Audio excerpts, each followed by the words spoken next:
All right, we are now joined by Kyle Larson, driver of the number 42 Target Chevrolet.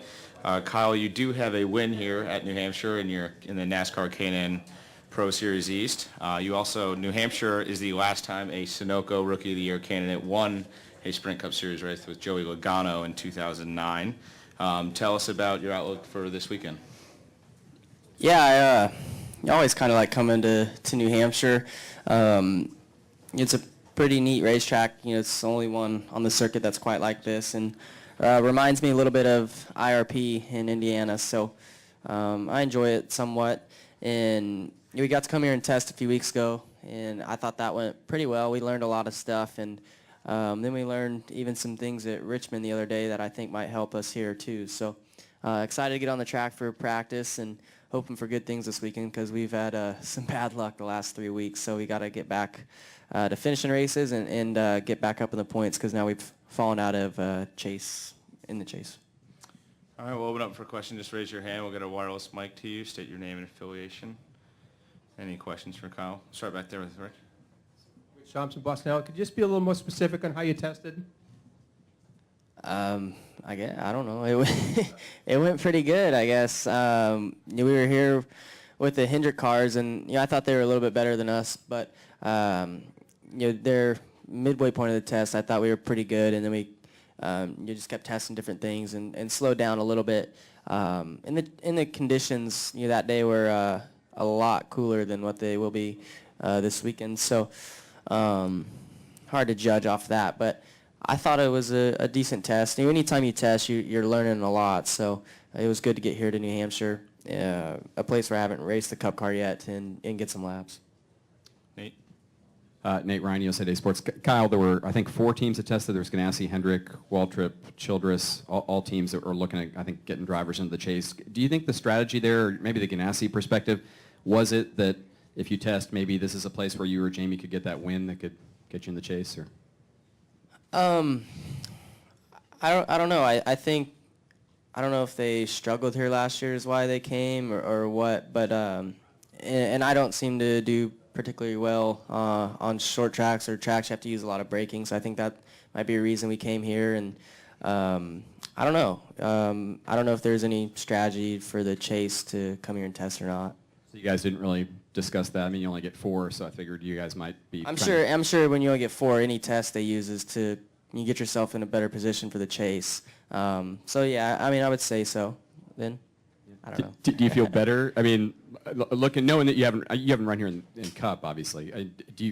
Does that give you some confidence in terms of like looking at now that maybe you could be a factor on Sunday? Yeah, I think so. I feel like any time we've gone to a track to test, we usually race pretty good. At Pocono, we went there and tested and ran 5th.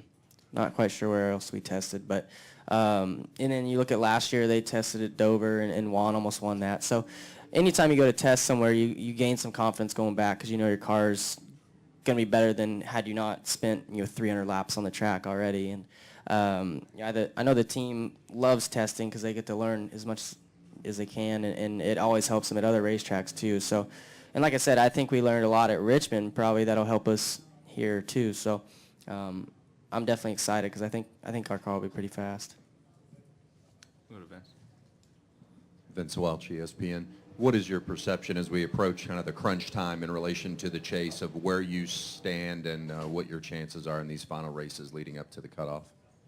Our chances were really good up until 3 weeks ago, and then we lost power steering at Sonoma and finished in the high 20s, and then Kentucky we were pretty fast and blew a right front tire, and then at Daytona we just got caught up in a typical Daytona crash and got a 36th place finish or something like that. So I think we went from being tied to 7th to 18th in points over 3 weeks. So it was looking great up until now, but it makes you stress out a little bit just because each week gets closer and closer to chase, and now we've fallen to where we have to fight really hard again. So it makes it nerve-wracking, but we're all pretty close. I think there's 6 or so guys that are pretty close in points. So just have to have a couple good runs and hopefully get back up there, and it'd be nice to get a win soon for sure.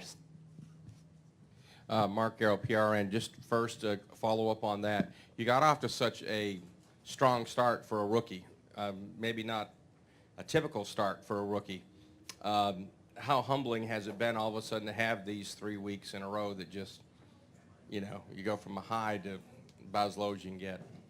Yeah, I knew at some point with how well we were running, everybody's going to run into some bad luck. I was just hoping it wouldn't be 3 weeks in a row worth of bad luck. I figured you may have some bad luck, 1 week or 2 weeks in a row, not 3. So it makes you stressed out coming here to New Hampshire hoping that you get a good finish because you can't have 4 bad finishes in a row. But I understand the whole luck factor. So it was humbling, but didn't surprise me. As far as the Rookie of the Year battle, it seems like you and Austin have sort of had 2 different strategies. You guys started out much faster, a little more spectacular. He's been kind of plodding along. They've been getting slowly but steadily stronger. You've had this big drop-off in the last 3 weeks. How do you view that race right now?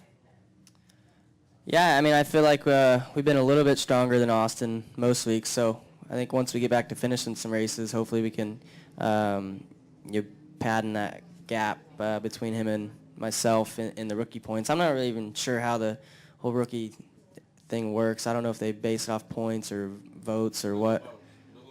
Yeah, so hopefully we have a big gap in points. It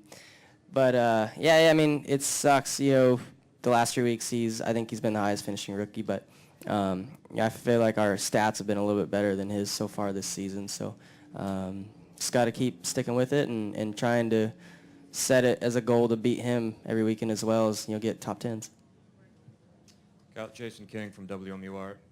Can you just talk about how do you like the new qualifying format, maybe considering a track like this where position is so important?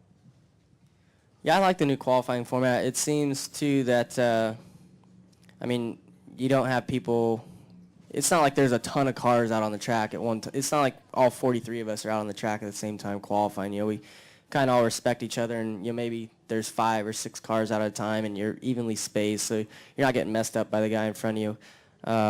Where the qualifying format sucks is the super speedways where, you got to have a bunch of buddies or get lucky, and then, in the, I guess, even in the Cup Series, nobody wants to be the lead pack because everybody's getting a draft after you. So we're just, like last week, we saw where we roll around there at 20 mile an hour. That makes it really frustrating and probably not fun for the fans either. So it'd be nice if they could tweak the super speedway qualifying format a little bit, but I've enjoyed it everywhere else. And generally speaking, how do you do or like flat tracks like this? I would say they're probably my biggest weakness. I don't know. I feel like I've struggled at most flat tracks. You have to use a lot of braking. Phoenix, Martinsville, Richmond, and here last year in the Nationwide Series. So that's definitely a style of track I got to get better at, and I'm sure that'll come with time. It's a lot different than kind of what or the style of racing I grew up doing, where nothing I ever did, you were hard on the brakes, almost coming to a stop and making a U-turn and going the other way. So I think that's why I've struggled so far on flat tracks. Any other questions for Kyle? All right, Kyle, we appreciate the time and good luck this weekend. Thank you.